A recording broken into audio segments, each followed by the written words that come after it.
ایمان کی نشانی ہے، بندہ پرفارم کرتا ہے عبادات کو اور دیگر ساری چیزوں کو، اور احتیاط کرتا ہے۔ ایمان اور کردار کو بچا کے یا اس کو پالش کرتے رہنے کے لیے کون کون سے عوامل ہیں جو ہم کر سکتے ہیں جس سے شیطان کی وہ جو چکنی چپڑی جال ہیں، باتیں ہیں، بندہ اس سے بھی محفوظ رہے، اور نیکی کا جو جذبہ ہے، جو اسپرٹ ہے، وہ بھی انسان کے اندر انہینس ہوتی رہے، بڑھتی چلی جائے، اور وہ اللہ کا قرب پا لے۔ بسم اللہ الرحمن الرحیم۔ صحابہ کرام رضی اللہ عنہم نے اپنے گھر بار چھوڑے تھے، بیوی بچے چھوڑے تھے، بچایا کیا تھا؟ دین، ایمان۔ تو وہ ان کا سب سے عزیز سرمایہ تھا۔ جیسے کسی کے پاس 10 کروڑ ہو تو وہ ہر وقت جیب کا ہاتھ رکھتا ہے کہ یار ہیں یا نہیں، تو اسی طرح وہ دل پر ہاتھ رکھتے تھے وہ ایمان ہے یا نہیں۔ حتیٰ کہ نماز پڑھی ہے، سب لوگ جانے لگے، بخاری شریف میں ایک ساتھی دوسرے سے کہتا ہے یار اجلس بنا نؤمن ساعۃ، بیٹھنا یار مجھے تھوڑا کم لگ رہا ہے، تھوڑا مجھے تعاون کرو، میرا ایمان زیادہ کروا دو۔ تو وہ کیا کرتے تھے کہ اس کو رقاق کی حدیثیں سنائیں، دل نرم کرنے والی حدیثیں سنائیں، جہنم کی باتیں بڑی، جنت کی تو وہ ان کا ایمان فل ہو جاتا، کہتے چلو بھائی اب چلتے ہیں، اب ریفل ہو گیا۔ یعنی ہر وقت ان کی نبض ایمان پر رہتی تھی، یعنی ایمان کی نبض پر ان کا ہاتھ رہتا تھا۔ اور ابھی میں نے واقعہ سنایا، منافق ہو گیا ہوں، ہر وقت وہ چیک کرتے تھے تو تھا نا، ہمیں تو فکر ہی نہیں ہوتی ہے۔ بالکل صحیح۔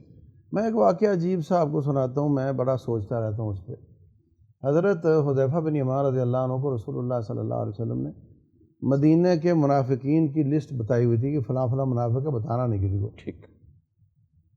عمر بن خطاب رضی اللہ عنہ امیر المومنین بنتے ہیں، تو ایک دن حضرت حذیفہ کو بلا کر کہتے بھائی ایک بات تو بتاؤ۔ کہا کیا؟ کہا آپ کے پاس منافقین کی لسٹ ہے؟ جی۔ تو آپ کسی کو بتاتے نہیں؟ کہا جی۔ اچھا مت بتاؤ، بس اتنا بتا دو کہ اس میں عمر بن خطاب کا نام تو نہیں؟ جس کو ڈگری ملی ہوئی ہے عمر فی الجنہ، جس کا گھر دیکھا ہوا ہے جنت میں، وہ اس کی کیفیت یہ ہے۔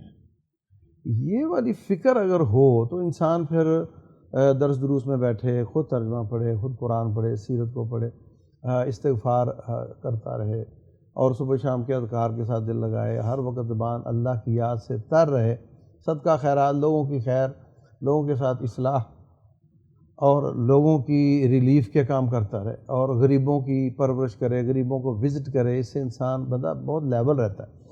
بالکل صحیح۔ قبرستان میں جائے فإنها تذکر الآخرہ، تو یہ سب چیزیں کل ملا کر انسان لیول رہتا ہے، اور اپنا محاسبہ کرے کہ میں کہاں کھڑا ہوں، میں کیا تھا، اب کیا ہو گیا، کہیں کو اونچ نیچ تو ہونی ہے۔